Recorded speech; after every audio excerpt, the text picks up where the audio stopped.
ఇది విపశ్యన ధ్యానంలో శ్వాస మీద ఎలా ఏకాగ్రత పెట్టాలనే దానిపై ఒక క్లుప్తమైన విశ్లేషణ. మీ శ్వాసను గమనించడం చాలా సింపుల్గా అనిపిస్తుంది కదా, కానీ అదుపు తప్పిన మనసును మచ్చిక చేసుకోవడానికి ఇదే ఒక పవర్ఫుల్ టూల్ ఎలా అవుతుందో ఈ సోర్సెస్ మనకు వివరిస్తాయి.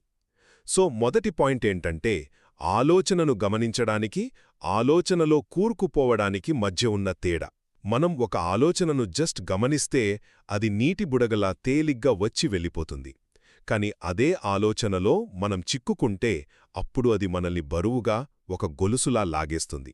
ఈ చిన్న తేడాను పట్టుకోవడానికే ఏకాగ్రత ఒక మైక్రోస్కోప్లా పనిచేస్తుందన్నమాట.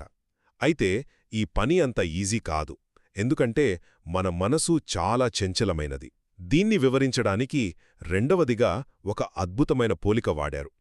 మన మనసు ఒక అడవి ఏనుగు లాంటిదట.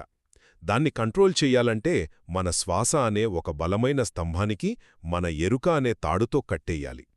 మొదట్లో అది ఎంత ఎదురుతిరిగినా మెల్లమెల్లగా శాంతపడి ఒక ట్రైనింగ్ పొందిన ఏనుగులా తయారవుతుంది. ఇక ఫైనల్గా అసలు ఇన్ని ఉండగా శ్వాసనే ఎందుకు ఎంచుకోవాలి? దీనికి కొన్ని ఇంట్రెస్టింగ్ కారణాలున్నాయి. ఒకటి, శ్వాస ఎప్పుడూ మనతోనే ఉంటుంది, ఫ్రీ కదా.